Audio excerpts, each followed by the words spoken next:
Hello everyone. तो कैसे हो आप सभी लोग। मैं हूं चेतन चतुर्वेदी और आप देख रहे हैं CHC education by Chetan sir. तो प्यारे बच्चों, हिंदी मीडियम का जो बैच चल रहा था हमारा यूट्यूब पर ऑनलाइन, वो लगभग समाप्ति की ओर अग्रसर है। 2 टॉपिक और बचे, इलेक्ट्रिक करंट और magnetic effect of electric current. Physics के बाकी पूरा सिलेबस आ चुका है आपके यूट्यूब पर। आपको कुछ नहीं करना है, प्ले लिस्ट में जाना है और वीडियोज देखनी है। थोड़ा सा स्वास्थ्य की समस्या है, suffering from fever and normal common cold. तो गाइस आज हम स्टार्ट करेंगे कंट्रोल और कोऑर्डिनेशन, जो बायोलॉजी का चैप्टर है आपका। कंट्रोल और कोऑर्डिनेशन बहुत ही प्यारा चैप्टर है और इसके अंतर्गत ब्रेन, हाइपोथैलेमस, नर्व सेल और आपके प्लांट्स हार्मोन्स, एनिमल हार्मोन्स, इनके बारे में हम जनरली करेंगे डिस्कस। तो first of all we know that या we find out the single term I write on white board, control and coordination. Control और कोऑर्डिनेशन को हिंदी में बोलते हैं नियंत्रण एवं समन्वय। क्या मतलब होता है, पूरी जानकारी इस वीडियो लेक्चर के अंदर करेंगे डिस्कस। और अभी तक आपने लाइक और सब्सक्राइब नहीं किया है तो कृपया करके कर दीजिए, ठीक है ना, क्योंकि फ्री में कंटेंट मिल रहा है तो आपको कर देना चाहिए मेरे ख्याल से।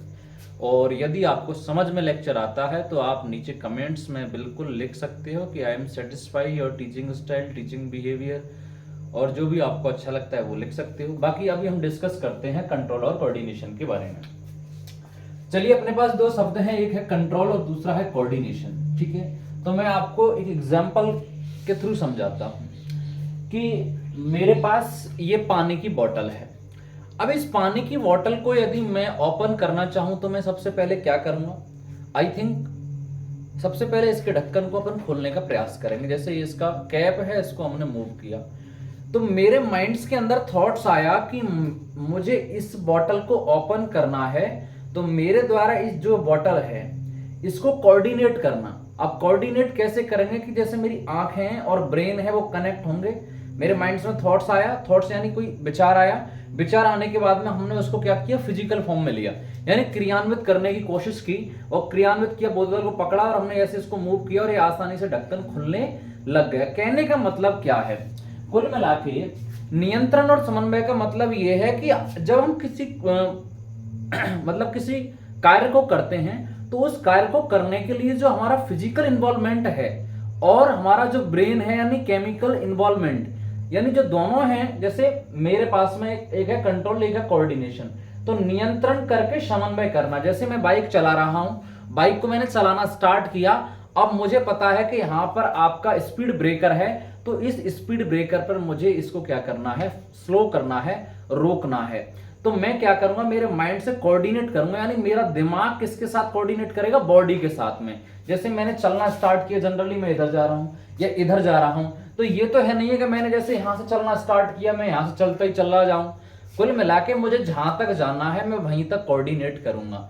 तो इस कंट्रोल और कोऑर्डिनेशन, जो आपके पास में 2 वर्ड है, नियंत्रण और समन्वय, ये नियंत्रण और समन्वय के लिए हमारे बॉडी के अंदर जो सिस्टम होते हैं वो सिस्टम होते हैं मुख्य रूप से 2 प्रकार के, यानी मेनली 2 टाइप्स सिस्टम। एक होता है नर्वस सिस्टम, एक होता है एंडोक्राइन सिस्टम।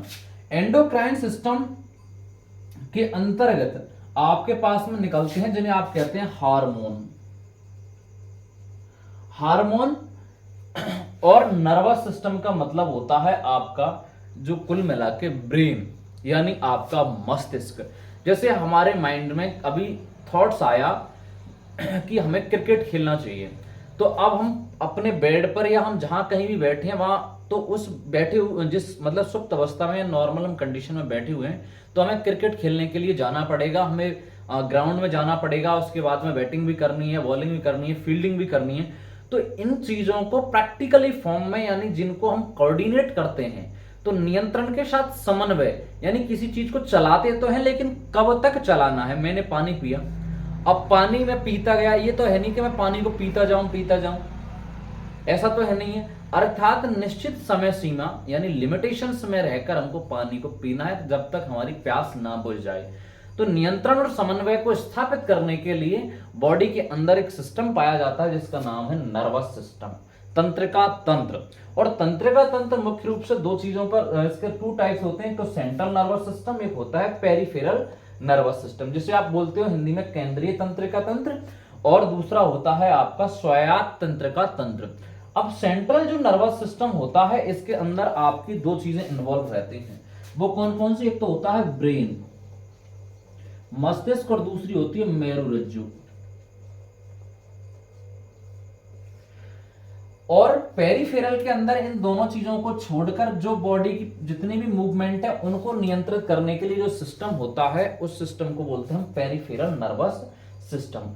तो कुल मिला के हमारे शरीर में किसी भी चीज को या किसी विषय वस्तु को या कोई भी ऑब्जेक्ट है या जितने भी प्रतिक्रियाएं हैं, जैसे अभी मैं आपको आगे पढ़ाऊंगा रिफ्लेक्टिव रिएक्शंस, यानी जो प्रतिक्रियाएं हैं आपकी संवेदी हैं, सेंसी, और जो सेंस ऑर्गन हैं उनकी सहायता से हम कैसे आइडेंटिफाई करते हैं वो हम आगे डिस्कस करेंगे। तो सबसे पहले तो आप ये मतलब समझो कि नियंत्रण और समन्वय होता क्या है। मैं हिंदी में लिख रहा हूं नियंत्रण एवं समन्वय।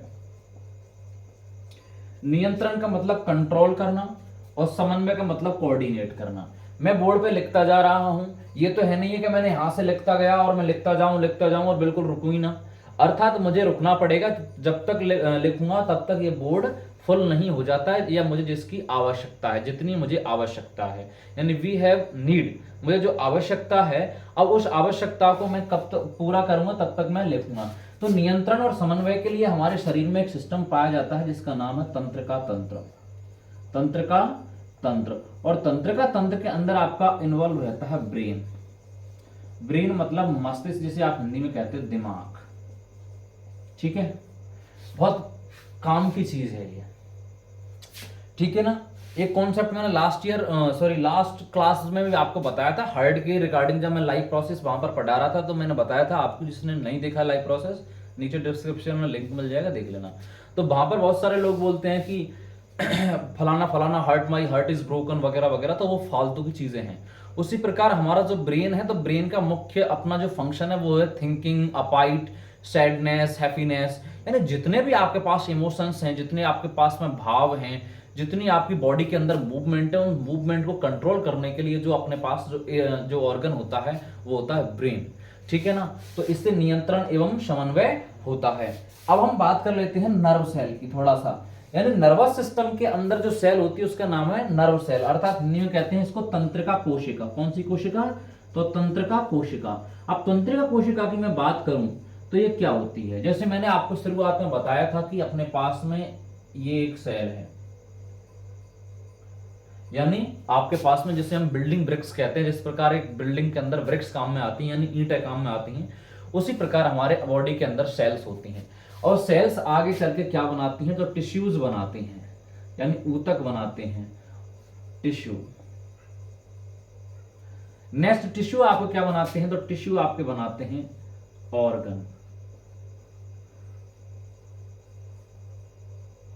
ऑर्गन क्या बनाते हैं? तो ऑर्गन बनाते हैं आपके पास में पूरा सिस्टम, और सिस्टम से आगे चल के क्या होती है? बॉडी, यानी शरीर, काय, ये काय भी बोल सकते हैं।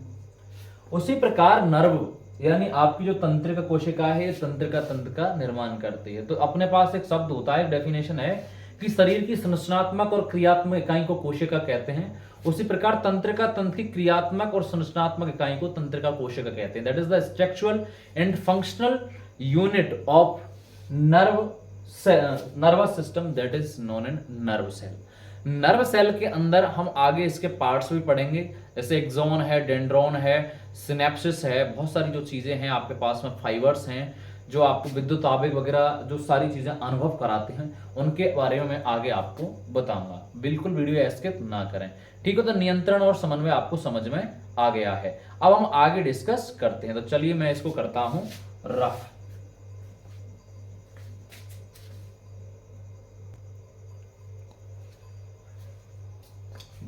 वो तो आपको पता ही, बोर्ड को बार बार रफ करना पड़ता है। तो हम डिस्कस कर रहे हैं तंत्रिका तंत्र के बारे में। We are talking about nervous system. तो तंत्रिका तंत्र, केंद्रीय तंत्रिका तंत्र, परिधीय तंत्रिका तंत्र और ऐच्छिक क्रियाएं भी इसी के अंदर इन्वॉल्व होती हैं। अब जो केंद्रीय तंत्रिका तंत्र होता है, जिसे बोलते हैं हम सेंट्रल नर्वस सिस्टम, किसके अंदर इन्वॉल्व रहता है? नर्वस सिस्टम के अंदर इन्वॉल्व रहता है। तो तो इसके अंदर आपको दो चीजें देखने को मिलती हैं, यानी आप सेंट्रल नर्वस सिस्टम की बात करोगे तो आपको पहला तो मिलेगा यहां पर देखने को क्या, इधर लिख देता हूं मैं, नंबर फर्स्ट पर आपको देखने को मिलेगा ब्रेन, जो मैं अभी पढ़ाने वाला हूं आपको। उसके बाद में मेरुरज्जु, ये दो ऑर्गन आपको देखने को मिलेंगे जो कहां पर इन्वॉल्व रहते हैं या कहां इंक्लूड रहते हैं, तो आपके केंद्रीय तंत्रिका तंत्र के अंदर इन्वॉल्व रहते हैं। इनका मुख्य काम क्या है, बॉडी के मूवमेंट को कोऑर्डिनेट करना, कंट्रोल करना। आपका सेंट्रल नर्वस सिस्टम किसके अंदर, नर्वस सिस्टम के अंदर इंक्लूड रहता है। नेक्स्ट आपका आता है परिधीय तंत्रिका तंत्र, जिसे आप बोलते हैं peripheral nervous system. Peripheral nervous system के अंदर जो की पॉइंट है जो एनसीईआरटी में दे रखे हैं आपको, वो है कि इसके अंदर 31 यानी 31 पेयर मेरु तंत्रिकाएं निकलती हैं, या जो आपका पेरिफेरल जो तंत्रिका तंत्र होता है, इसके अंदर आपको 31 जोड़ी मेरु तंत्रिकाएं देखने को मिलती हैं और 12 जोड़ी कपाल कोशिकाएं देखने को मिलती हैं। किसके अंदर, परिधीय तंत्रिका तंत्र के अंदर। इसके अंदर ब्रेन और मेरुरज्जु इन्वॉल्व नहीं रहती हैं। किसके अंदर, तो आपका परिधीय तंत्रिका तंत्र, ठीक है ना, परिधीय तंत्रिका तंत्र की मैं बात कर रहा हूं। अब आगे चल के हम परिधीय तंत्रिका तंत्र को दो भागों में बांटते हैं, एक तो स्वायत्त तंत्रिका तंत्र और एक ऐच्छिक तंत्रिका तंत्र। ऐच्छिक के अंदर आप देखते हो एक तो परानुकंपी और एक अनुकंपी। आगे बहुत विस्तार पूर्वक पढ़ाने वाला हूं परानुकंपी के बारे में और अनुकंपी के बारे में, दोनों चीजें क्या होती हैं। उसके बाद में ऐच्छिक क्रियाएं। अब ऐच्छिक क्रिया से क्वेश्चन थोड़ा सा हम ये समझते हैं कि ऐच्छिक और अनैच्छिक क्रियाएं क्या होती हैं। तो ऐसी क्रियाएं जिन पर मानव का नियंत्रण होता है उन्हें कहते हैं ऐच्छिक क्रियाएं, और जिन पर मानव का नियंत्रण नहीं होता उन्हें बोलते हैं अनैच्छिक क्रियाएं। अब ऐच्छिक क्रियाएं और अनैच्छिक क्रियाओं में कई बार क्वेश्चंस आपका पूछ लेता है बोर्ड में कि अंतर लिखिए। ऐच्छिक क्रियाएं जो किससे कनेक्ट रहती हैं, सब मस्तिष्क से रहती हैं, आपका ब्रेन पर कंट्रोल करता है। अब जैसे कि ऐच्छिक क्रियाएं हैं तो ऐच्छिक क्रियाओं को ह्यूमन खुद कंट्रोल कर सकता है, जबकि अनैच्छिक क्रियाएं जैसे कि आपका श्वास लेना, आपका बमन है, आपका बमन हो गया, आपका रिस्पायरेशन हो गया, डाइजेशन, तो क्या है, तो मेटाबॉलिक एनाबॉलिक के अंदर चला जाता है। तो ये जो आपकी प्रोसेस जो फेजेस हैं वो आती हैं आपके पेरिफेरल नर्वस सिस्टम के अंतर्गत, ठीक है ना, ब्रेन के अंतर्गत इन्वॉल्व रहती हैं। अब ऐच्छिक क्रियाओं से एक शब्द निकलता है जिसका नाम है उद्दीपन, जैसे आप बोलते हैं स्टिमुलाई। क्या होता है, तो हमारी बॉडी के अंदर कुल मिला के एक तो होते हैं सेंस ऑर्गन। सेंस का मतलब संवेदी अंग। कौन से अंग, संवेदी अंग, ठीक है ना। संवेदी अंग का मतलब संवेदनाओं को व्यक्त करना, संवेदना, सही लग दिया ना, हिंदी में जैसा लिखा देख लेना, संवेदना। अब और उसके बाद में हमारी बॉडी के अंदर आगे हम पढ़ेंगे अपशेषी अंग, जो मैंने आपको लाइफ प्रोसेस में भी पढ़ाया था, जैसे कृमिरोपी परिशेषिका, वहां पर लिखवाया भी था परिशेषिका। ये किस में आता है, अपशेषी में आता है। अब जैसे कि हमारा जो बॉडी है, अब हम किसी चीज को अनुभव करते हैं, कोई ऑब्जेक्ट को हम स्पर्श करते हैं, जैसे हमारे पास में कोई गर्म वस्तु है। अब गर्म वस्तु को हमने टच किया तो हमारी बॉडी का जो मूवमेंट है वो तेजी से झटके के साथ में, जैसे ये मार्कर है और ये गर्म होता है, मैंने जैसे इसको टच किया तो मैं अपने हाथ को पीछे की तरफ लेके जाऊंगा झटके से। अर्थात ये जो क्रियाएं हैं ये होती हैं प्रत्यावर्ती क्रियाएं, और इनसे रिलेटेड जो आपके स्टिमुलाई होते हैं उन्हें बोलते हैं उद्दीपन। आगे प्रतिवर्ती चाप भी होते हैं जो रक्त के द्वारा थॉट्स प्रोसेस ब्रेन में चले जाते हैं, हाथ को पीछे लेना या मानव के आलपिन को चुबाना, आपकी बुक में दे रखा है। तो गर्म वस्तु को स्पर्श करना, ठंडी वस्तु को स्पर्श करना, तो वहां पर अपने हाथों को पीछे की तरफ खींचना है, शरीर को पीछे की तरफ लेना, यानी मतलब एंटी रिफ्लेक्ट करना वहां पर। तो यहाँ पर ऐच्छिक क्रियाएं इसके अंदर इन्वॉल्व होती हैं। अब उद्दीपन की यहाँ पर बात हो गई थी, ठीक है ना। अब हम जानने का प्रयास करते हैं कि तंत्रिका तंत्र यानी जो नर्वस सिस्टम है उसमें जो नर्व सेल है उसकी क्या क्या प्रॉपर्टीज हैं, क्या उसकी एप्लीकेशन है, उसकी स्ट्रक्चर कैसी है, दिखती कैसी है और क्या फंक्शंस हैं। एनसीईआरटी जो आपकी बुक है और आपका जो बोर्ड है आरबीएससी लगातार क्वेश्चन पूछता है, शायद 1-2 साल ड्रॉप कर देता है, जैसे इस बार पूछा तो शायद इससे रिलेटेड क्वेश्चन ना पूछे, नहीं अथवा में तो मिल ही जाता है आपको। तो वहां पर क्वेश्चन देखने को मिलता है कि तंत्रिका कोशिका की संरचना बनाकर उसके कार्यों का वर्णन कीजिए। तंत्रिका कोशिका क्या है, मोटर न्यूरॉन क्या है, न्यूरॉन्स वगैरह, मतलब न्यूरॉन से रिलेटेड बहुत सारे क्वेश्चंस आपसे पूछे जाते हैं। न्यूरॉन सेल की एक बहुत बड़ी बात यह है कि ह्यूमन बॉडी के अंदर एक सिंगल कोशिका ऐसी है, स्टार पॉइंट है ये, सिंगल कोशिका ऐसी है, एकमात्र कोशिका है जो अपने जीवन काल में कभी भी कोशिका विभाजन नहीं करती है। कौन सी? नर्व सेल, यानी अपने जीवन काल में कभी भी यह विभाजन नहीं करती है। तो बच्चों हम आगे डिस्कस करते हैं तंत्रिका कोशिका की संरचना और उसके जो प्रकार, उसके भाग हैं यानी उसके पार्ट्स हैं, उनका डिस्क्रिप्शंस। ठीक है, मैं करता हूं इसको रफ।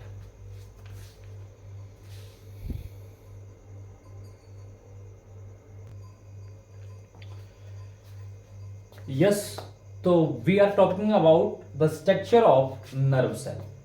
ओके, तो जो आपकी नर्व सेल है यानी तंत्रिका कोशिका है, तंत्रिका कोशिका,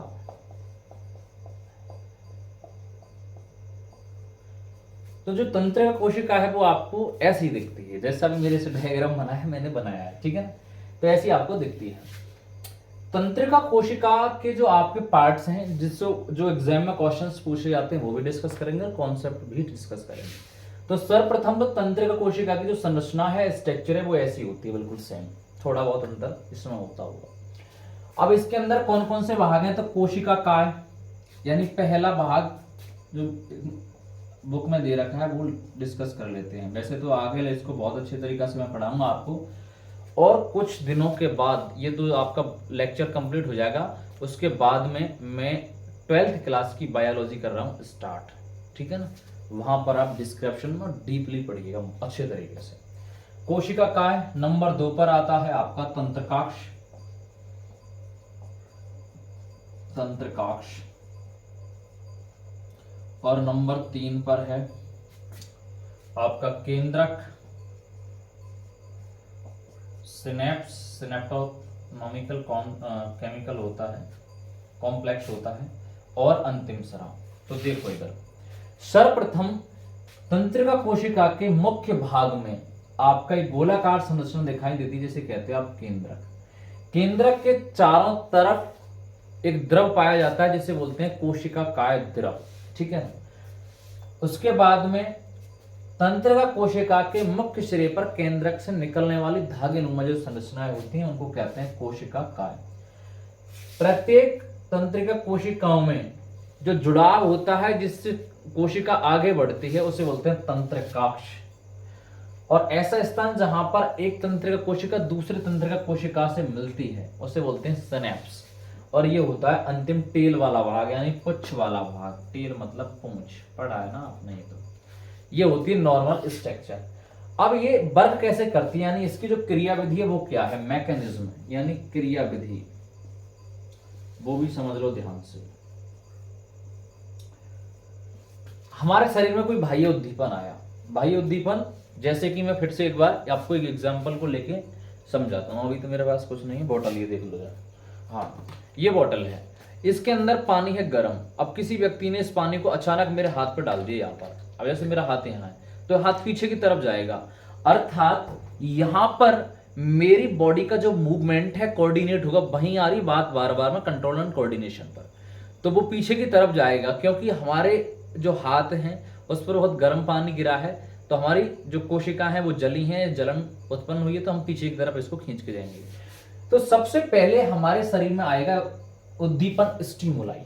जैसे मेरे पास में ये मार्कर है, मैंने इससे, या मेरे पास कोई कील है, मैंने इसको चुभा दी, मतलब हाथ के अंदर इसको टच करा दिया, स्पर्श करा दी, या हमने कील को किसी व्यक्ति के अंदर चुभोया, ठीक है ना, ये सेंटेंस सही है, ठीक है, हाँ ये सही है।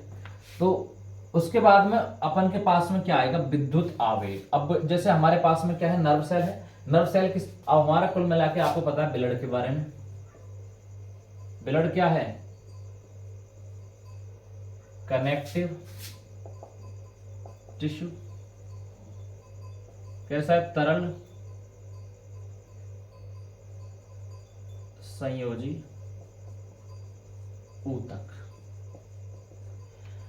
ठीक है, अब विद्युत आवेग आया। अब विद्युत आवेग आपका जाएगा ब्रेन में, यानी मस्तिष्क के अंदर, और जैसे ही मस्तिष्क में गया तो मस्तिष्क से थॉट प्रोसेस आएगा सीधा, और हम अपने हाथ को पीछे की तरफ खींच लेंगे।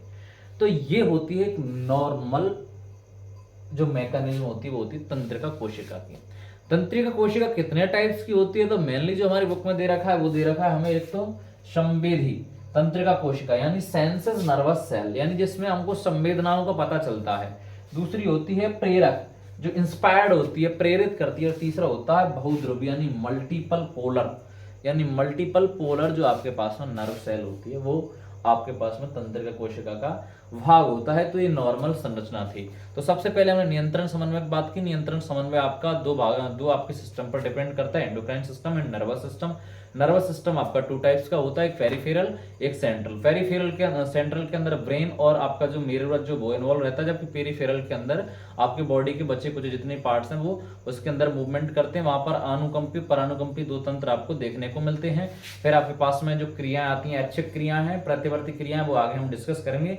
अब हम देखते हैं ब्रेन की स्ट्रक्चर, ब्रेन के पार्ट्स, कि ब्रेन हमारा कैसे वर्क करता है, कौन से पार्ट्स के अंदर कौन कौन सी चीजें इन्वॉल्व रहती हैं। उसके बाद में हम पढ़ेंगे ब्रेन के बाद में आपके अंदर पढ़ेंगे एंडोक्राइन सिस्टम। एंडोक्राइन में हम आपकी ग्लैंड्स पढ़ेंगे, जैसे पिट्यूटरी ग्लैंड है, आपके पास में थायराइड ग्लैंड है, आपके पास पैनक्रियाज है, बहुत सारी ग्लैंड्स के बारे में डिस्कस करेंगे। और लास्ट के अंदर हम प्लांट्स हार्मोन और प्लांट्स के अंदर जो मूवमेंट होता है, जो गतियां होती हैं, जैसे नेगेटिव होती हैं, कुछ पॉजिटिव होती हैं, जलानुवर्तन वगैरह आपने पढ़ा होगा, उसके बारे में डिस्कस करेंगे और चैप्टर हो जाएगा आपका खत्म।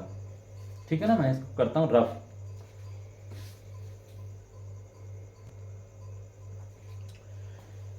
Yes, we are talking about brain. तो ब्रेन आपका जो मस्तिष्क होता है, इस ये तीनों भागों से मिलकर बना होता है मुख्य रूप से, जो आपकी बुक्स में दे रखा है। अग्र मस्तिष्क, मध्य मस्तिष्क और पश्च मस्तिष्क। ठीक है, अग्र मस्तिष्क, मध्य मस्तिष्क और पश्च मस्तिष्क। अग्र मस्तिष्क को आप तीन भागों के अंदर आगे चलकर डिवाइड कर देते हो, जैसे प्राइमस्तिष्क, जिसे आप सेरिब्रम बोलते हैं। एक शब्द होता है सेरिब्रम और एक होता है सेरिबेलम, वो बताऊंगा मैं अंतर क्या होता है दोनों में। हाइपोथैलेमस और थैलेमस, उसके बाद में मध्य मस्तिष्क, और उसके बाद पश्च में, जैसे इसमें अनुमस्तिष्क, मेरुरज्जु, मेडुला ऑब्लिंगेटा और पोन्स, ये इसके मुख्य पार्ट्स होते हैं। अब आपका जो ब्रेन है, इसकी जो लोकेशन है वो कहां है, तो ये आपका खोपड़ी के अंदर, यानी स्कल के अंदर आपका सुरक्षित रहता है। एक झिल्ली पाई जाती है जिसे हम बोलते हैं क्रोनियम झिल्ली। अब मस्तिष्क की अंदर तीन परतें पाई जाती हैं, यानी 3 लेयर पाई जाती हैं, जिन्हें हम निम्न रूप से ड्यूरोमीटर, पायरोमीटर और ऑरोकोइड कहते हैं। इसके अंदर आपका जो मस्तिष्क है, ब्रेन है, वो स्थित होता है। ब्रेन से ही आप कोऑर्डिनेट कर पाते हो, यानी सारी चीजों को। हार्ट के बाद में, हार्ट आपके को जिंदा रखता है और ब्रेन आपको जीवन चलाता है। That is very important organ in human body, आपका ब्रेन। अब ब्रेन के अंदर हम बात करते हैं प्राइमस्तिष्क की, और प्राइमस्तिष्क को बोलते हैं हम सेरिबेलम। और अगला पार्ट आता है हाइपोथैलेमस और थैलेमस, आपने सुन रखे हैं दोनों के नाम। सेरिबेलम का जो आपका जो फंक्शंस होता है, ये क्या होता है, आपकी बॉडी के अंदर जो मूवमेंट है उसको कंट्रोल करना, उसको कोऑर्डिनेट करना, वो आपका करता है प्राइमस्तिष्क। आगे आपका हाइपोथैलेमस और थैलेमस।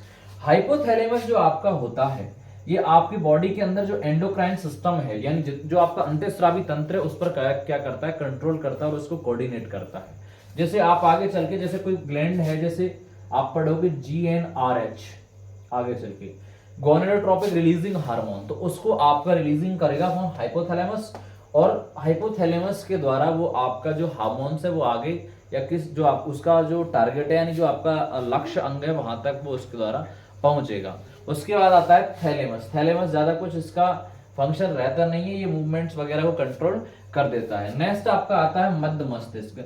तो मस्तिष्क का सबसे बड़ा भाग होता है अग्र मस्तिष्क, उसके बाद में मध्य मस्तिष्क। मध्य मस्तिष्क के अंदर आपका केवल, जैसे कि आपका लिसनिंग पॉइंट है, सुनना है, बोलना है, इन चीजों को कंट्रोल और कोऑर्डिनेट करने का जो काम करता है वो करता है मध्य मस्तिष्क। आगे चल के फिर हम बात करते हैं पश्च मस्तिष्क की। पश्च मस्तिष्क का जो पहला भाग है उसे बोलते हैं अनुमस्तिष्क, या इसी को बोलते हैं सेरिबेलम। सेरिबेलम आपका जो आई थिंक क्या पॉज करूं क्यों? अच्छा अच्छा, रेशो सही नहीं आ रहा, देख रहा हूँ 1 मिनट।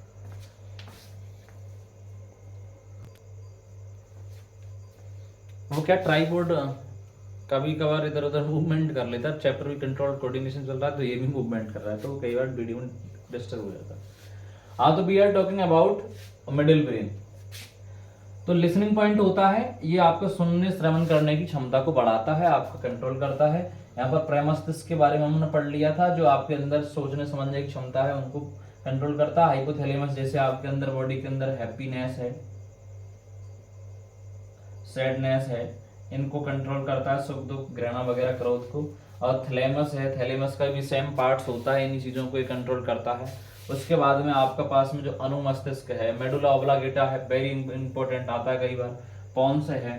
तो जो आपका अनुमस्तिष्क है और मेडुला ऑब्लांगेटा है, तो मेडुला ऑब्लांगेटा आपकी बॉडी के अंदर जो बमन जो क्रियाएं हैं उनको कंट्रोल करता है, जबकि अनुमस्तिष्क आपकी प्रत्यावर्ती क्रियाओं को कंट्रोल करता है। मेरुरज्जु सॉरी पॉन्स, पॉन्स आपके अंदर जैसे भूख वगैरह है, इन चीजों को अपाइट फॉर्म को कंट्रोल कर लेता है आपके पास में। और आपके पास में आता है मेरुरज्जु। तो मेरुरज्जु जो आपका पार्ट्स है, ये आपकी जो आप मेरुतंत्रिका निकलती है, जो गर्दन के बाद में जो पीछे की तरफ जो बैकबोन होती है, जैसे आप कशेरुकी की दंड कहते हैं, वर्टिकल जो बोन होती है, वर्टिकल बोन होती है, जो मेरुतंत्रिकाओं का निर्माण करती है, आगे चल के आपको रिफ्लेक्टिव क्रियाओं को, जो प्रत्यावर्ती क्रियाएं उनको कंट्रोल करती है। तो एक छोटी सी स्टोरी थी ब्रेन के बारे में। ब्रेन के अंदर 3 लेयर होते हैं, ड्यूरोमीटर, पायरोमीटर और ओपेट, 3 भागों से मिलकर बना होता है। अग्र मस्तिष्क, मध्य मस्तिष्क, पश्चिम मस्तिष्क। अग्र मस्तिष्क को हमने 3 भागों में बांटा, प्रेमस्तिष्क या सेरिब्रम, हाइपोथैलेमस, थैलेमस, इसको मध्य मस्तिष्क, उसके बाद में अनुमस्तिष्क, अनुमस्तिष्क को आप सेरिबेलम भी कहते हैं, मॉड्यूला ऑब्लिंगेटा, पोन्स और मेरुरज्जु।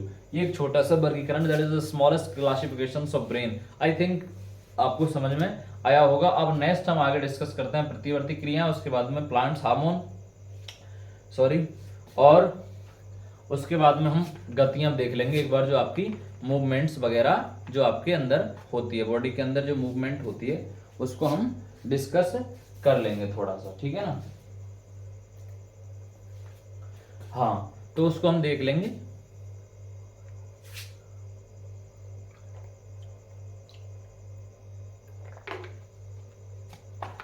फिर आपका चैप्टर हो जाएगा पूरा, इसमें कुछ भी नहीं है, देख लेना एक बार, और एक बार बुक्स में थोड़े से टॉपिक्स को मैच कर लेना, पूरा समझ में आ जाएगा। मैं कर रहा हूं इसको, रफ स्क्रीनशॉट लेना चाहो तो ले सकती हो।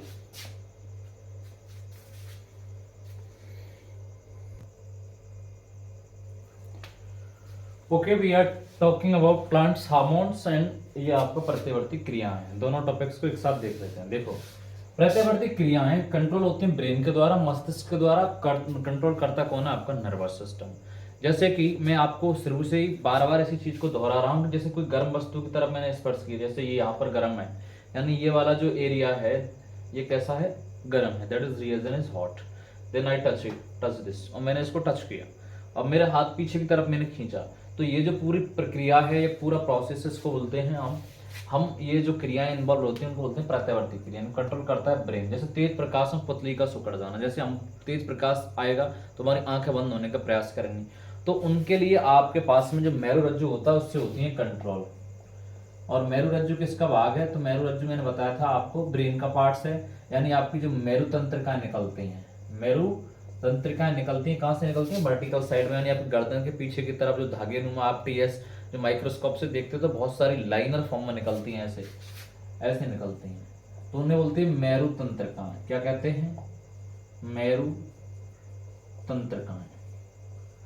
ओके स्टूडेंट्स, मेरु तंत्रिकाएं निकलती हैं तो उनको कंट्रोल करता है ब्रेन, और इस पूरी घटना को बोलते हैं प्रत्यावर्ती क्रियाएं, और कंट्रोल करने का तरीका उसे बोलते हैं प्रत्यावर्ती चाप, यानी way of reflective reactions in human body.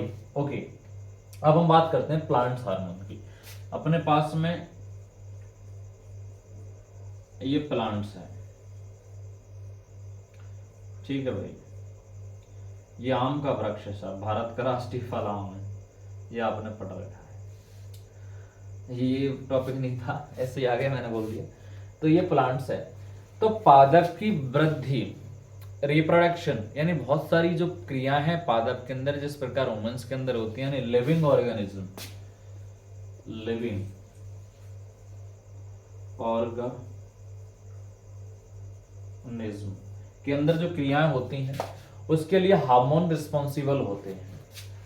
ठीक है, अब उसमें होते हैं आपके पास में एक तो वृद्धिकारी हार्मोन और एक अवृद्धिकारी हार्मोन, यानी आपके पास में ग्रोथ इनिबिटर और ग्रोथ डिसवेटर यानी अवृद्धिकारी हार्मोन। अब इसके अंदर आपको दो हार्मोन देखने को मिलते हैं, एक तो ऑक्सिन और एक जिब्रेलिन। ऑक्सिन का जो कार्य है वो बहुत अच्छा फंक्शन है, उसका नाम है कोशिका विभाजन यानी सेल डिवीजन। ठीक है, कोशिका विभाजन ये करता है, ये प्लांट से इसके अंदर सेल डिवीजन करेगा तो इसकी क्या होगी, इसकी वृद्धि होगी, अर्थात ये वृद्धि को बढ़ाता है। ठीक है ना, कौन सा वाला, ऑक्सिन। जिब्रेलिन ये पुष्पन क्रिया को प्रेरित करता है, यानी पुष्पन का मतलब ये है कि यानी रिप्रोडक्टिव फेज को बढ़ावा देता है। रिप्रोडक्शन यदि करना है तो आपको पुष्पन करना पड़ेगा और पुष्पन से आपका प्लांट्स ग्रोथ करेगा, अर्थात इसके अंदर जो हार्मोन ये इन्वॉल्व रहते हैं ये होते हैं वृद्धिकारी हार्मोन। इसी के अपोजिट होते हैं आपके, जैसे ये पर्ण विगलन को भी रोकता है, कौन सा वाला, जिब्रेलिन। बहुत काम का शब्द आया, ध्यान मुझे एकदम, पर्ण विगलन यानी समय से पहले पत्तियों को झड़ने नहीं देता है। बहुत सारे प्लांट्सों के अंदर पत्तियां झड़ना स्टार्ट कर देती हैं। मिनरल्स को भी पूरा कर देता है, जैसे मैग्नीशियम, एनपी के पढ़ा होगा, नाइट्रोजन, फास्फोरस, पोटेशियम, इनको क्या करता है, इनको पूरा करता है। ठीक है, कौन करता है, ये जिब्रेलिन। एक बार क्वेश्चन आया था बोर्ड एग्जाम में कि उस हार्मोन का नाम बताइए जो पादप के अंदर पर्ण विगलन को रोकता है, तो उसका राइट आंसर था जिब्रेलिन। इसके अंदर आते हैं फिर अवृद्धि में साइटोकाइनिन और एवीए, एब्सिसिक एसिड। एवीए उपापचयी क्रियाओं को मंद कर देता है। उपापचयी क्रियाओं का मतलब होता है कि पादप के अंदर जो प्रक्रिया है, जैसे श्वसन है, पाचन है, उत्सर्जन है, कि आप कहोगे कि पुष्प के अंदर भी होता है कि पाचन, बिल्कुल डाइजेशन, जो आपका रिस्पायरेशन है, एक्सक्रेलेशन है, यानी उपापचयी पदार्थ हैं बाहर निकलते हैं, उनको क्या कर देता है, मंद कर देता है, अर्थात धीमा कर देता है। और एवीए पर्ण विगलन को बहुत ज्यादा बढ़ा देता है, जिससे पत्तियां झड़ जाती हैं। जैसे ये प्लांट्स है, इसकी पत्ती समय से पूर्व झड़ गई तो क्या होगा, इसके अंदर फोटोसिंथेसिस नहीं होगा, अर्थात ये प्लांट सूख जाएगा। ठीक है ना, अर्थात खत्म हो जाएगा, मर जाएगा। तो ये रिस्पॉन्सिबल होते हैं पादप हार्मोन। इसके बाद में एक हार्मोन आता है जिसको हम ज्यादातर फलों को पकाने के काम में लेते हैं, फलों को, जिसका नाम है एथाइलिन। ठीक है, अर्थात जो आपका एथाइलिन हार्मोन है, इसलिए इसका उपयोग पादपों को, जो आपके फल हैं उनको जल्दी पकाने के लिए काम में लिया जाता है, जिसको आप आम भाषा में कार्बोरेटर वगैरह बोल देते हो। ये वही इथाइलिन गैस होती है जिसको कोल्ड स्टोर के अंदर स्टोर किया जाता है और प्लांट्स जो आपका जो फ्रूट्स है उसके संपर्क में रख दिया जाता है और आसानी से वो पक जाता है। अब इसके अंदर आपका लास्ट टॉपिक बचा है एंडोक्राइन सिस्टम। एंडोक्राइन सिस्टम के अंदर मैं ग्रंथि बता रहा हूँ, जो आपको मतलब आगे समझाऊंगा, और उससे निकलने वाले हार्मोन और जो आपकी ग्लैंड है उसकी लोकेशन कहाँ पे है और क्या इसके एप्लीकेशन है, कि किस हार्मोन की अधिकता से कौन से रोग होते हैं या कमी से कौन से रोग आपको देखने को मिलते हैं, एक चार्ट के रूप में हम जनरली डिस्कस कर लेते हैं। आई थिंक आपका जो चैप्टर है ये फिनिश होने वाला है। इसको करता हूं मैं रब।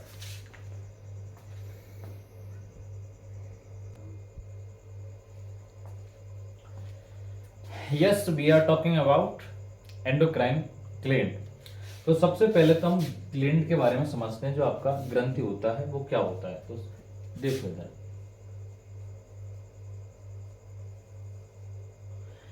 जो किसी विशेष द्रव या किसी विशेष रसायन का स्राव करती है उसे कहते हैं ग्लैंड, और इससे स्रावित पदार्थ को कहते हैं हम हार्मोन। अर्थात ग्रंथियों से स्रावित वह पदार्थ जो रक्त के माध्यम से, किसके माध्यम से, ब्लड के माध्यम से लक्ष्य अंगों तक पहुंचता है और अपना प्रभाव दिखाता है, उसे कहते हैं आप क्या, वो कहते हैं प्यारे बच्चों हार्मोन, आप उसको कह देते हो। ठीक है, और इन सभी ग्रंथियों को कंट्रोल करता है हाइपोथैलेमस। कौन करता है? हाइपोथैलेमस। और आपकी जो ग्लैंड होती हैं ये कितने प्रकार की होती हैं? एक होती है एंडोक्राइन, एक होती है एक्सोक्राइन, एक एंडोक्राइन, दूसरी एक्सोक्राइन, और अब अगला होता है मिक्सोक्राइन, और एक होती है साइक्लिक, जो कार्पस ल्यूटियम, इसके बारे में डिस्कस हम नहीं करेंगे। ऐसी ग्रंथियां जो अपने स्रावित पदार्थ को किस में छोड़ती हैं? रक्त में। एंडोक्राइन जिसे बोलते हैं आप अंतःस्रावी ग्रंथियां, जो रक्त के बाहर छोड़ती हैं उसे बोलते हैं बाह्यस्रावी ग्रंथियां, जैसे तेल ग्रंथि, पसीना ग्रंथि, श्वेत ग्रंथि। मिक्सोक्राइन जो दोनों प्रकार से, जैसे कि आपके पास में अग्नाशय, अग्नाशय जो ग्रंथि होती है, और चक्रीय ग्रंथि जो एक समय के लिए प्रकट होती हैं, जनरेट होती हैं, फिर लुप्त हो जाती हैं। ठीक है ना, ये होती है ग्लैंड्स के प्रकार। अब इसके अंदर आपकी ग्रंथि पीयूष ग्रंथि, जो लोकेशन कहाँ होती है? ब्रेन के अंदर। ब्रेन में सेला टर्सिका गर्दन मटर के दाने के समान ये पाई जाती है। इससे हार्मोन निकलता है, जीएच, एसटीएच, बहुत सारे इसके हार्मोन निकलते हैं। इसकी दो पालियां होती हैं, एक होती है अग्रपाली, दूसरी पार्श्वपाली। लोब मतलब पाली, लोब मतलब पाली। ठीक है। अगला पीनियल का जो ग्लैंड होती है, ये होती है ब्रेन के पास में स्थित होती है। इससे एक हार्मोन निकलता है, जिस हार्मोन का नाम है मेलेटोनिन हार्मोन। और मेलेटोनिन हार्मोन आपके त्वचा में जो आपका कालापन या जो गोरापन होता है, हम जिसको कहते हैं स्किन पिगमेंट, हाँ स्किन पिगमेंट को कंट्रोल करता है। कौन? मेलेटोनिन, जो वर्णक होता है। आगे होती है थायराइड, जिससे थायरोडक्सिन हार्मोन निकलता है, गले में स्थित होती है, और इसकी कमी से गलगंड या घेंगरू हो जाता है, किसी कमी से थायरोक्सिन की। आगे होती है एड्रिनल, जो आपके कहाँ पाई जाती है? किडनी में, किडनी के ऊपर, जिसे बोलते हैं अपटू ग्रंथि या एड्रिनल ग्रंथि। इससे एक हार्मोन निकलता है, इसका नाम है 3F हार्मोन, फियर, फाइट और फ्लाइट। ठीक है, ये होती है आपकी एड्रिनल। आगे आता है आपके पास में अग्नाशय, और अग्नाशय के बारे में इधर ही लिख देता हूं यहां पर। अग्नाशय, अग्नाशय के अंदर अल्फा, बीटा और गामा 3 सेल पाई जाती हैं। ठीक है, और इनसे विशेष प्रकार के हार्मोन आपको देखने को मिलते हैं, जैसे इंसुलिन मिलता है, ग्लूकेगॉन मिलता है, और सोमेटोस्टेटिन मिलता है। यानी 3 हार्मोन इससे निकलते हैं। कौन किससे? अग्नाशय से ये हार्मोन आपके निकलते हैं। और इसके पास में आपके पास 2 ग्रंथि और बची, एक ब्रेशन और दूसरी अंडाशय। एक ब्रेशन और एक अंडाशय।